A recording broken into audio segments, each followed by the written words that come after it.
po siya kanina, tumawag sila mag-asawa, at nagkwento po siya na nung kaka-birthday lang nilang dalawa, parehas silang May, celebrate so maraming mga gastos. So after nun, sabi niya na kailangan nila ng certain yung pera para dun sa pagbayad sa kanilang credit card. And so ang sabi niya Sister Grace, so wala pa nung time na yun, pero sabi niya, ang ginawa niya, nag-worship lang siya sa Lord. So nung nag-worship siya kay Lord, binigyan siya ng idea ng Panginoon na tingnan niya yung kanyang mga leave, mga vacation leave na hindi pa niya nagagamit. So sabi niya, Lord, kahit 7 days lang, pwede na daw yung kanyang babayaran niya. So, after nun, so ginawa daw niya, pinuntahan niya yung kanilang HR. At lumabas, 31 days ang kanyang leave na, at sabi na sa kanya, 20 days na lang ang i-convert mo. And so, nangyari, syempre tuwa-tuwa siya, 20 days din. Siya naman ang gumagawa ng check eh. So, ginawa niya kaagad. Ang maganda nito, sabi nga niya, you cannot outgive God. Yung na-expect niya 7 days lang, 20 days yun. So, nangyari na bayaran niya yung kailangan niyang bayaran at meron pa siyang pang-deposit sa bagong kotse nila.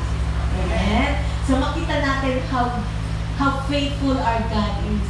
When we trust in Him and worship Him kahit ano ang sitwasyon mo, alam mo siya ang kikilos. And sabi nga niya, God is really an almighty God. A God who can really trust and believe that He is the one who will help us. Amen? So, balik na po tayo dun sa ating recap of last week teaching is about learning to wait upon the Lord. So, tatanungin po kayo, pinapractice nyo na po ba ito? Ang pag-worship sa Panginoon? Amen. Amen? O yun, malakas ang amen dito. Dito, malakas ba? Amen. Amen. Amen. So, kasi yun yung ating kalakasan eh. Na sinasabi natin, hindi lang tayo makukontento sa once a week, kung hindi every day. Kasi kung katulad sa pagkain, kung minsan ka lang kumain sa isang linggo, di ba? May hilo ka, magkakasakit ka. So, kailangan mo ng kalakasan. At saan makukuha ang kalakasan? When you seek the presence of God. Amen? So, ang ating pong is about learning to wait upon the Lord. Waiting upon the Lord is rest. Sabi nga natin, ito ang ating kapahingahan. In Hebrews 4:11, let us labor to enter into that rest. Yung kapahingahan na binibigay ng Panginoon sa atin. As Christians and follower of Christ, we should learn to enter into that secret place of the most holy God. Kasi, yun po yung ating yun yung sinasabi niya, labor to enter to that rest. Yung kapahingahan na binibigay ko ay available sa atin. And you have to enter into that rest. As the sabi nga, Christianity is not a religion, but a personal relationship with God. Kung kaya, di ba, hindi lang yan, kunyari, di ba, religion, every time, attend ka lang, ganyan, hindi. It's a personal relationship. Ang relationship mo sa iyong Ama, na nagmamahal sa atin. Kung kaya't let it be a practice, let it be a habit forming na mag-set na time to praise, worship, and wait upon the Lord.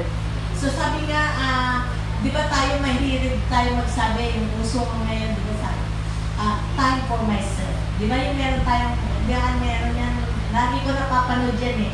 Meron kang time para sa sarili mo.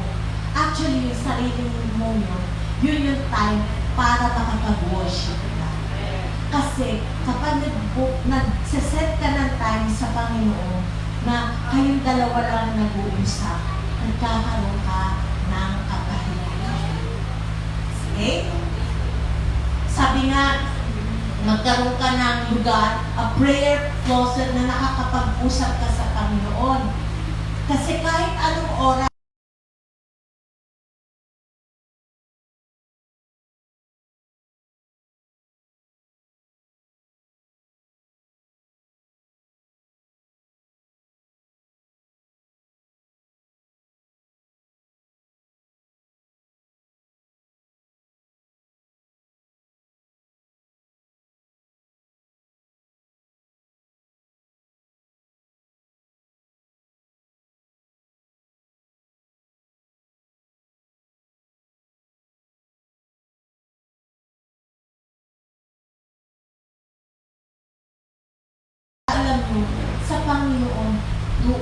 ka makakakuha ng kapayapaan. Doon mababalik yung saya, doon mababalik yung peace, yung shalom na sinasabi natin. Kahit ano pa ang nararamdaman mo, masaya ka man, malungkot, may pinagdadaanan, make it a habit to talk to Jesus. Kunyari, di ba tayo minsan pag may problema ka, takbo ka kagad sa kaibigan mo, kwento mo. Pero actually, yung kaibigan mo, oo, makikinig yan. Pero wala rin siyang magagawa. Pero kapag ikaw ay nakipag-usap sa Panginoon, alam mo, meron magagawa ang Panginoon. Amen? Katulad ng mag-asawa, kapag lagi kayong magkasama at nag-uusap, lalo kayong nagkakakilala. Kaya we encourage na makikipag-usap ka talaga sa Panginoon. Kasi parang sa mag-asawa, di ba hindi pa pwede, kunyari, kinasal kayo, mag-asawa na kami, okay na yan. Bahala ka na sa buhay ko, bahala ka na sa buhay ko. Magkita tayo, mag-usap tayo, pero kung wala, hindi tayo mag-isa, di ba ganyan? Hindi lalago. Pero when you become so close, na isang ano pa lang na asawa mo, isang lingwi pa lang na asawa mo, alam mo na meron siyang nararamdaman. O kaya medyo tahimik lang siya, alam mo na meron siyang nararamdaman. Isang tingin mo pa lang, alam mo na. O kaya pag kunyari talagang bubbly siya, alam mo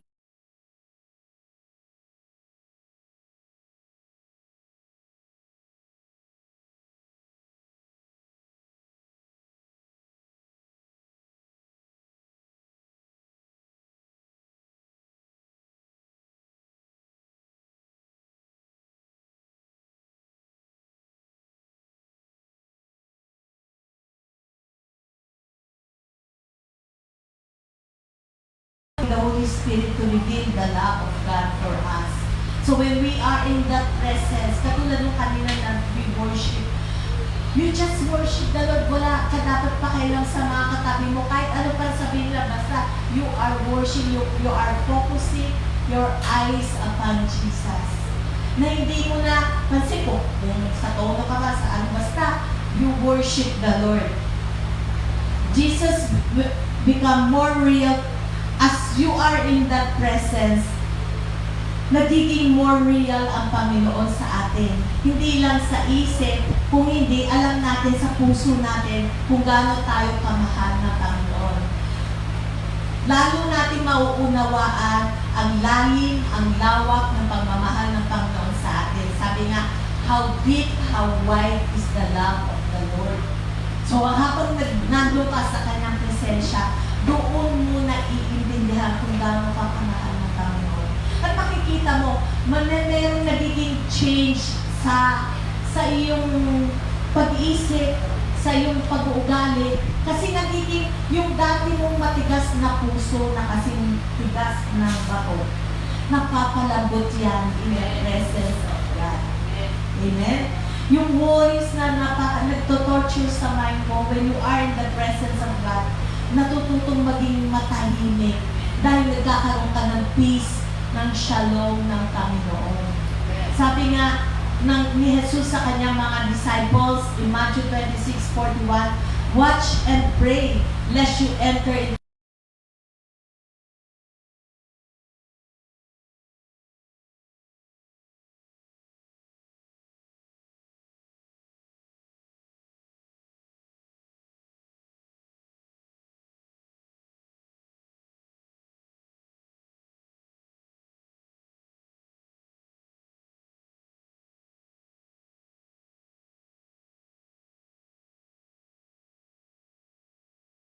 TV, o kaya kumain ka, o kaya makipagkwentuhan ka. Yun ang gusto ng katawan eh. Pero when you enter to the presence of God, parang inaano mo yung flesh mo, kumbaga pinofocus mo sa Panginoong Jesucristo at gusto mong malaman kung ano yung gusto niyang ipagawa sa'yo.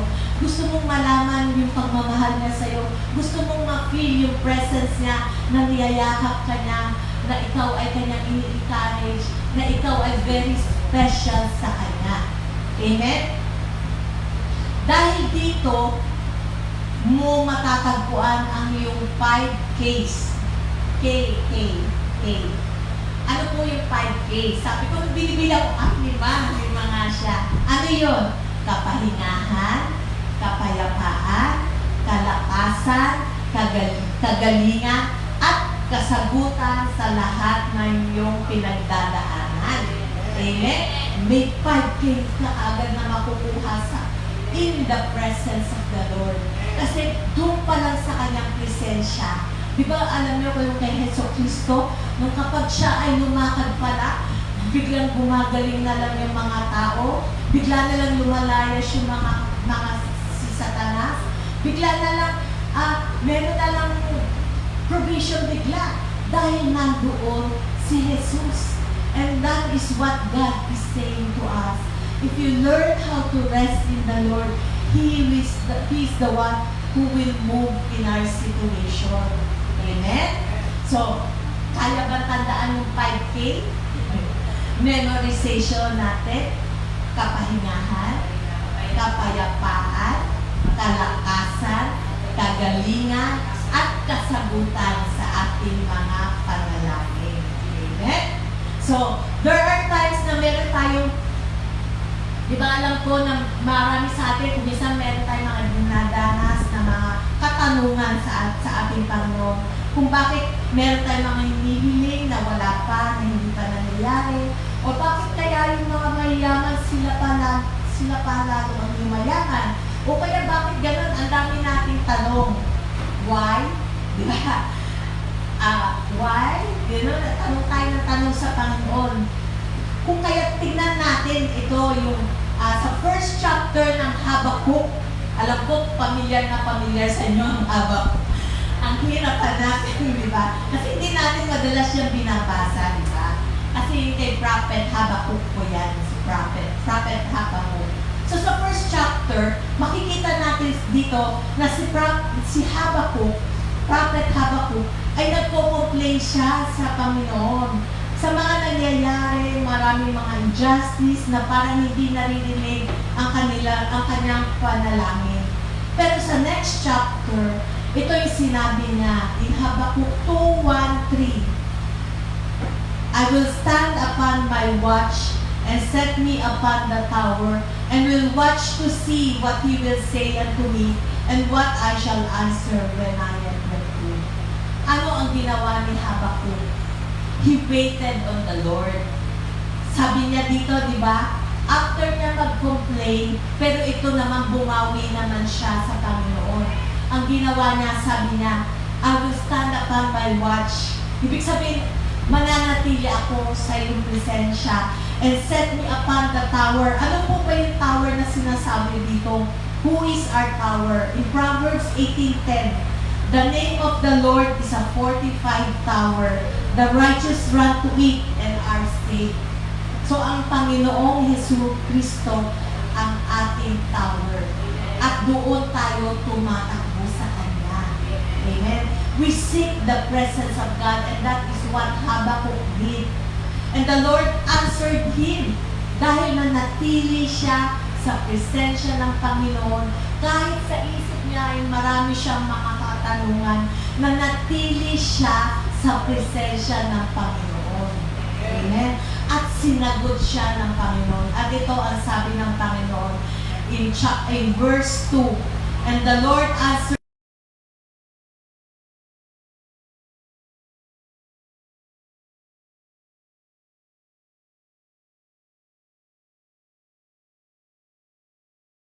at the end, it shall speak and not lie.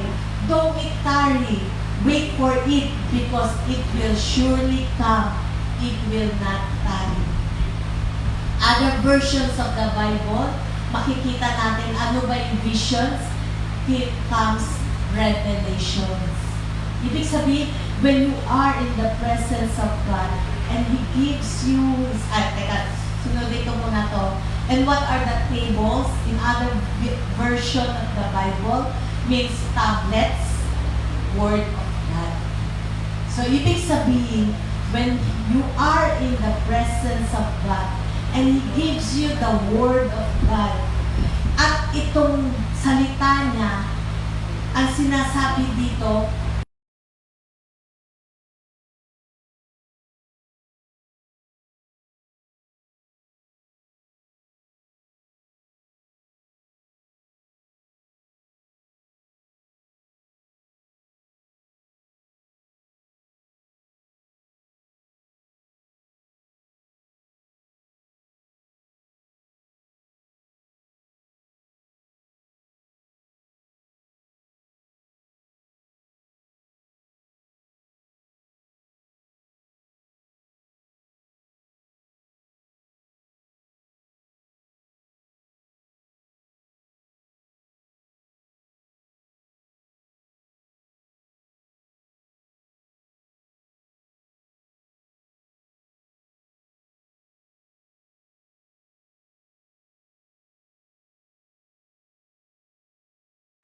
kung bakit hindi pa nakikita ang mga pangako ng Panginoon. Katulad ni Habakuk, marami siyang katanungan, pero ang sabi ng Panginoon, there is an appointed time. Nakatakdang oras o panahon. Kung kaya't huwag kang mapapagod. Meron kang mga prayers na hinihintay, just continue to seek the presence of God and He will reveal things to you. At habang hinihintay mo yun, ang sabi ng Panginoon dito, there is an appointed time. Merong mga kasagutan na merong oras talaga. At ang sabi niya rin dito, kahit ito ay parang ang tagal dumating, ang salita ng Diyos ay hindi magsisinungaling. Ito ang katotohanan. Di ba sabi nga, there are two things God cannot do. He cannot lie and He cannot break His promise. At sinasabi dito, sinabi ng Panginoon kay Habakuk, na sabi niya, it shall speak, the word will speak, and not lie. Okay? At anong dapat mong gawin? Hintayin mo ito, sabi ng Panginoon dito. Though it tarry, wait for it, hintayin mo ito. Because it will surely come. Ano po ba ibig sabihin ng surely? Surely means sigurado mangyayari. Amen? Na kahit hinintay mo siya matagal, ang sabi ng Panginoon, mangyayari ito. Dahil hindi siya maglalay, and it will surely come. Darating at mangyayari at hindi na magtatagal. Amen? May karugtong dito at hindi na magtatagal. At yan ang paghawakan natin. Hindi na magtatagal ang ating mga hinihiling sa Panginoon. Amen? Katulad na sa pagdating ng Panginoong Jesus, sabi natin, bata pa ako, naririnig ko na ang rapture, pero wala pa rin. Pero makikita natin na Jesus fulfilled some of the feasts of Israel. And alam naman natin na ang Israel it represents yung ang mga sitwasyon na nangyayari sa Israel ay merong in relation sa mangyayari sa ating mga Kristiyano. So we know that there are 7 feasts. Passover, the Feast of Unleavened Bread, the Feast of First Fruit, Pentecost, Feast of Trumpets, Feast of Atonement, Feast of Tabernacle. So isa-isa natin na. Passover. Alam natin na itong Passover ay natapos na when Jesus died.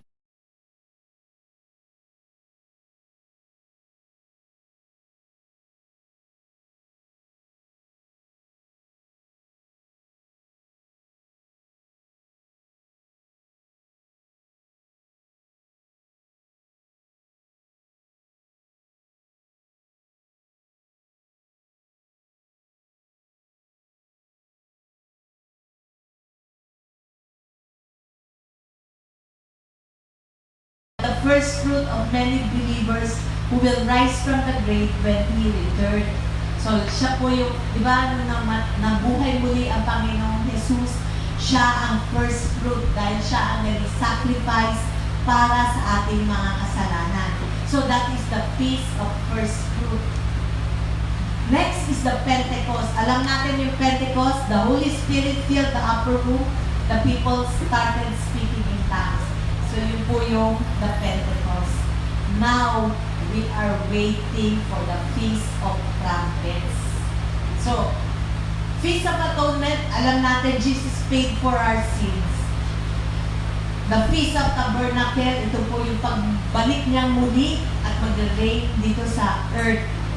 Pero ang hinihintay natin, before mangyari yun, is we are waiting for the Feast of Trumpets. In 1 Thessalonians 4:16 to 17, for the Lord Himself will come down from heaven with a loud command, with the voice of the archangel, and with the trumpet call of God, and the dead in Christ will rise first. After that, we who are still alive and are left will be caught up together with them in the clouds to meet the Lord in the air, and so we will be with the Lord forever. So, diba, pangako ng Panginoon, we will not experience ang wrath ng Panginoon, ang galit ng Panginoon. That is the tribulation. So, ang gagawin ng Panginoon, kukunin ang kanyang mga saints before ito mangyari. And we know that yan ang nandun na, kumbaga sinasabi nila, the prophetic time ay malapit na tayo or anytime pwedeng mangyari yan. Okay? Dahil nangyari na yung mga sunod-sunod na feast na perform na yan ng Panginoong Jesus, at ang hinihintay na lang natin is the waiting for the Feast of Trumpet. At yun ang ating pinagagalak, ang pagbabalik ng ating Panginoong Jesucristo, that we will be raptured, na tayo mas makasama ng Panginoong Jesus. Yung bigla na lang, di ba sabi nila, dalawa kayo, tapos bigla na lang mawawala yung isa. Ganon. So when you know that that Jesus Christ is your Lord and personal Savior, kasama ka. Amen. Amen. So the feast, bakit kaya si Jesus is taking time to come? In 2 Peter 3:9, the Lord is not slow in keeping His promise, as some understand slowness.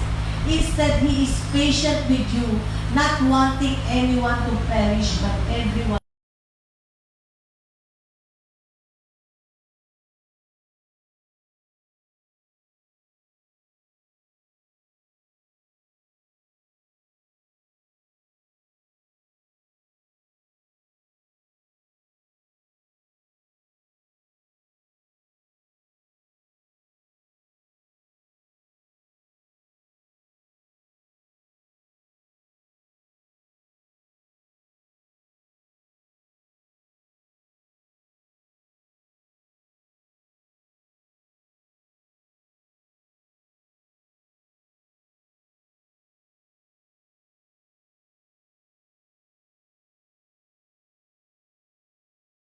Share the word of God to others, the love of God, that salvation comes through Jesus. No mga Israelites ay, so balikan natin yung mga Israelita, nung sila'y naalipin sa Egypt, naging alipin sila for 430 years. Kung kaya nung tumawag sila sa Panginoon, inutos ng Panginoon kay Moses na pangunahan sila sa paglabas ng mga makalaya ang mga Israelita. Pero dahil matigas ang ulo ng mga ni Pharaoh, hindi niya ginagawang paalisin yung mga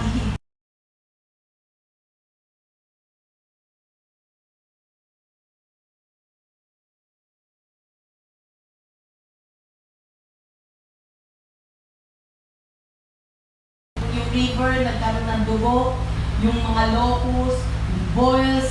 So, ang daming salot na nangyari doon sa Egypt dahil ayaw paalisin ng ni Pharaoh ang mga Israelita. So, nung ikasyam na salot, ito yung plague of darkness. So, yun ang ating pag-aaralan. Exodus 10:21-23. Then the Lord said to Moses, "Stretch out your hand toward the sky, so that darkness spreads over Egypt. Darkness that can be felt." Ibig sabihin, nararamdaman yung darkness na yon, na napakadilim. So Moses stretched out his hand toward the sky, and total darkness covered all Egypt for 3 days. No one could see anyone else or move about for 3 days. Yet all the Israelites had light in the places where they lived. So ito po yung ikasyam na nasalot na pinadala ng Panginoon. Total darkness. Kung mag-iisip ka, bakit kaya total darkness? Siguro naman meron naman silang mga kandila or ano. Pero hindi. Meron darkness kasi hindi sila makagalaw for 3 days. Hindi sila makaalis dahil nga napakadilim. Pero sa bahay ng mga Israelites, merong ilaw. is light in the places where they live. Ang ibig sabihin nito, supernatural darkness is covering. Katulad po dito sa atin, we are now in the last days. There is darkness covering the world today na wala ng sense of right and wrong, no respect for authorities, mga labas sa media na violence, sex. Tataka ka nga sa mga labas ngayon sa drama.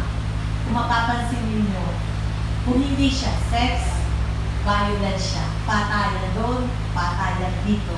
Diba? Papansin niyo yun? Kung kaya kung minsan pag nanood ka, instead na maganahan ka, parang lalo kang nalulungkot sa sobrang violence na napapanood mo. So yun po yung sinasabi natin na there is darkness. At mapapansin nyo rin, ang daming mga nagpapakamatay. Yung nawawala ng, nagkakaroon sila ng depression na parang iniisip nila na parang wala ng hope.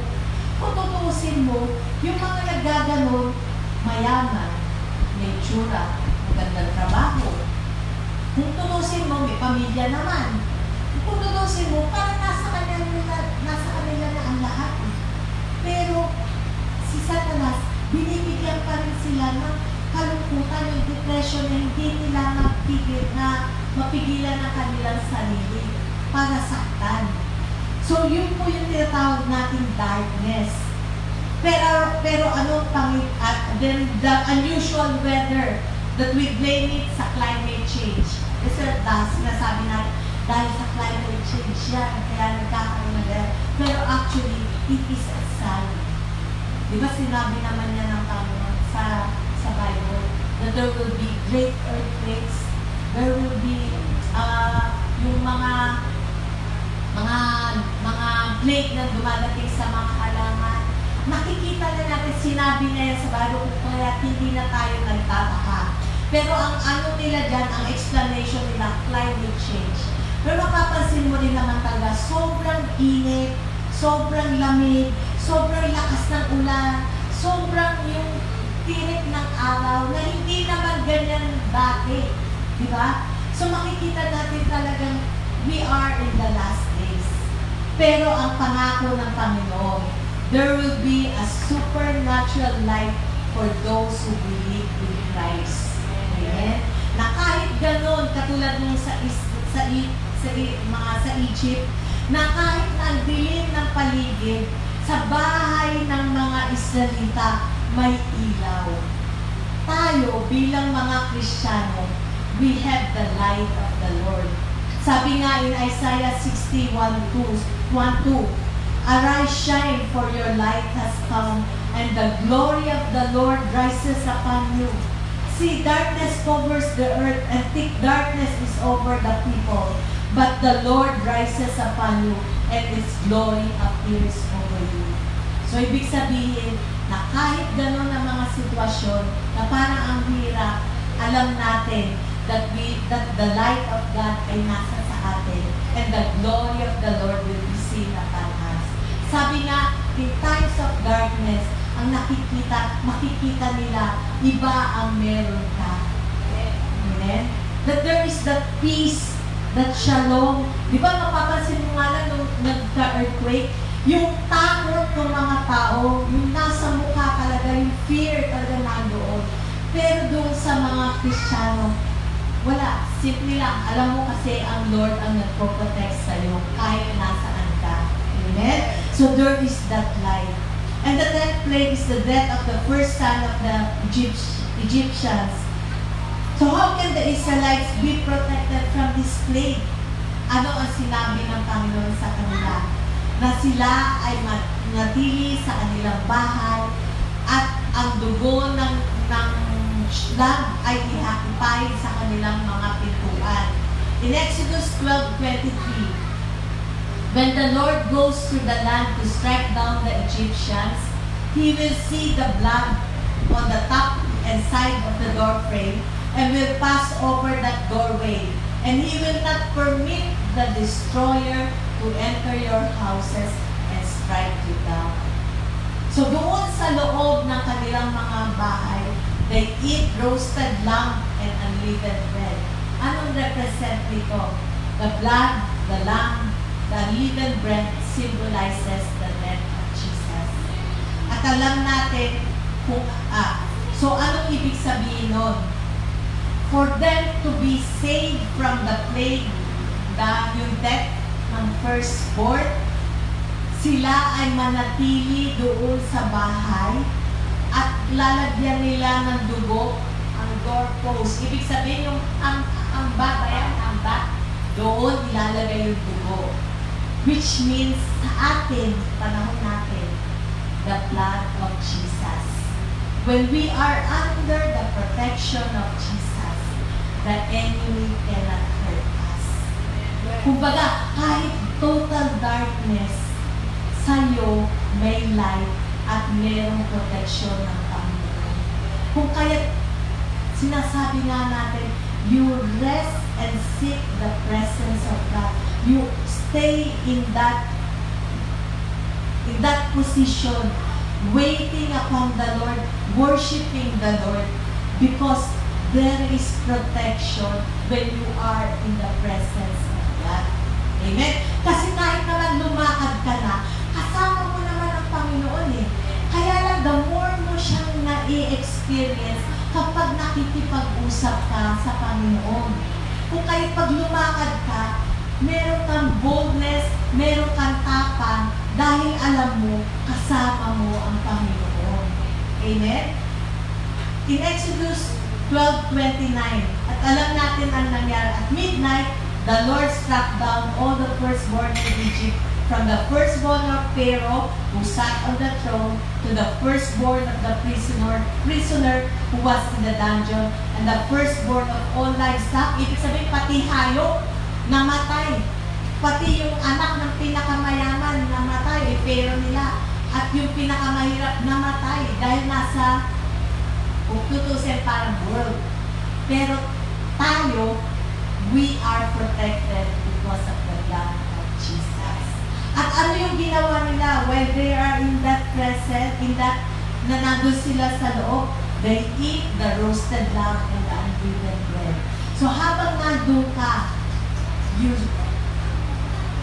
you meditate on the Word of God, and kumbaga, you are, pinag-aaralan mo ang salita ng Diyos, at tinetake mo. That's why we take the communion and the wine. Amen? Because it gives us protection. In Psalm 91, 1, 2, 9, 10, alam natin na Psalm 91 is for protection, di ba? Bakit? Ngayon ko lang naintindihan. In Psalm 91 pala, makikita natin dito, pero babasahin ko muna. Whoever dwells in the shelter of the Most High will rest in the shadow of the Almighty. I will say of the Lord, He is my refuge and my fortress, my God in whom I trust. Okay, yun muna, no? So dito makikita natin, bakit nga ba it's a verse for protection. Ang Psalm 91 pala, dito makikita natin ang pangalan ng Panginoon, 5 beses niyang sinabi, 4 na beses na sinabi ang salita ay ang pangalan ng Panginoon dito. So ano-ano yun? The Most High, which is Elyon. Anong ibig sabihin no? Pinakataas-taas ang Diyos.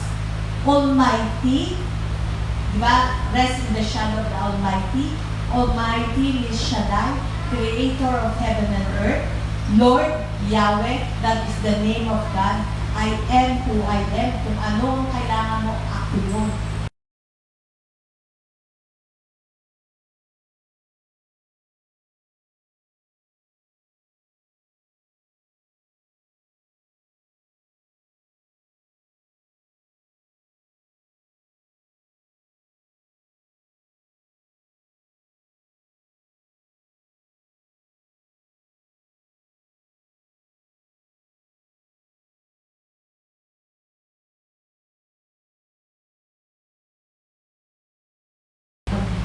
Kung kaya kapag ikaw ay sabi nga, whoever dwells in the shelter of the Most High. Anong ibig sabihin nun? Di ba nasabi na nga ng the name of God? Because that is how big our God is. That everything is subject to Him. And when you seek the presence of God, and you dwell in Him, anong ibig sabihin ng dwell? Sa Hebrew is yashab, to sit, remain in the presence of God. Ibig sabihin, doon ka nakakahinga sa Kanyang presensya. You are allowing the Holy Spirit to reveal to you the secrets of God. In John 16:15, all that belongs to the Father is mine. That is why I said, the Spirit will receive from me what He will make known to you. Ibig sabihin, hindi lang protection ang binibigay ng Panginoon sa mga Israelites. In Exodus 11:2-3, teka, mamaya ko muna yan ha. Suspense dyan. So dito muna tayo. Anong ibig sabihin ng dwell? You sit, you remain in the presence of God. That is your refuge. Our refuge is the Lord Jesus. When we rest in His presence.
Good.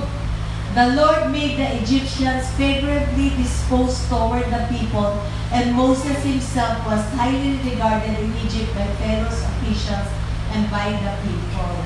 So dito, hindi lang protektahan ng Panginoon ang mga Israelita, kung hindi binigyan niya ng gold and silver.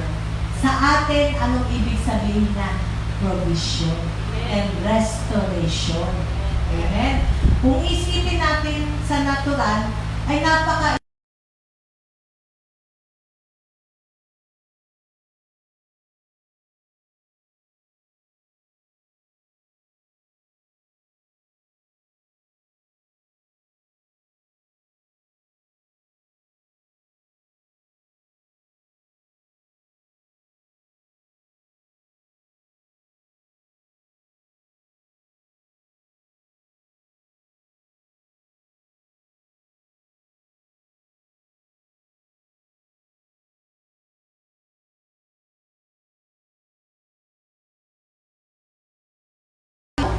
pupunta ka doon, hihingin mo yung mga treasures nila. Sa natural, napaka-imposible. Pero sabi niya, His thoughts are not your thoughts. His ways are not your ways. Amen? Yung paraan ng Diyos kung paano ka pagalingin or paano ka pasaganahin ay hindi kaya ng iyong kaisipan kung hindi may paraan ang Panginoon. Sa isip natin, paano imposible, paano kaya na ako i-bless? Parang ganito lang ako, parang ganito naman ang nangyayari, ito lang ang trabaho ko. Pero anong sinasabi dito? His thoughts are not your thoughts. His ways are not your ways. Amen? He gave them favor sa mata ng mga Egyptians at walang magagawa yung mga Egyptians kung hindi ibigay kung ano ang hinihiling nila. At binigay nila yung gold, yung kanilang silver, lahat ng kanilang mga treasures doon sa mga Israelita para umalis lamang. At makikita natin in Psalm 105:37, He brought them forth also with silver and gold, and there was not one feeble person among their tribes. Ibig sabihin, nung umalis sila sa pagiging alipin, sila ay pinayaman muna ng Panginoon, at hindi lang yun, lahat sila ay malalakas. So, ibig sabihin, kahit may matanda doon, malakas. Lahat sila, not one of them were feeble. Ibig sabihin, walang nanghihina, kundi lahat sila malakas. Dahil ang Panginoon ang nagbigay sa kanila ng paraan para sila makaalis sa kanilang mga sitwasyon. The same thing with us. What God is saying here. We are in the last days, and He will restore what Satan has stolen from us.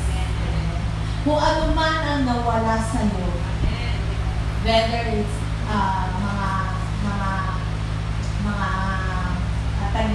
pera, mga business, o kaya yung physical na pangangatawan, o kaya yung relationship mo sa iyong pamilya, na wala, anong sinasabi ng Panginoon?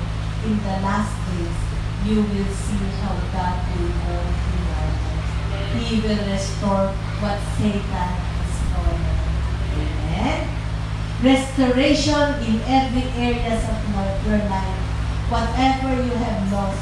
Paano iniisip mo, paano pa kaya yun? Pero kapag sabi nga laging sinasabi ni Joseph Prince, kung ang isang base, pag tayo ng buo, hindi na kasing ganda pag ito'y nabasa. Pero kapag ang Panginoon ang nagbuo nito, mas maganda pa kaysa sa dati. Amen? And God can restore everything back to you. And that as you rest in the Lord, He will move. And He will move in our situation. In Psalm 23:6, ito yung pag-hawakan natin. Surely, goodness, surely, surely, ano ba surely? Sigurado. Sigurado, goodness and mercy shall follow me all the days of my life. Ibig sabihin, yung buong buhay mo, and I will dwell in the house of the Lord forever. As you dwell in the house of the Lord forever, surely, sigurado. Sabi nga, though it tarry, wait for it, because it will happen. Amen? And surely, goodness and mercy. Di ba sabi nga natin na pag-aralan natin ito sa Hebrew, hindi lang follow you, hunt you down. Hahanapin ka ng blessing. Amen? Sino may gusto niyan? Ako rin.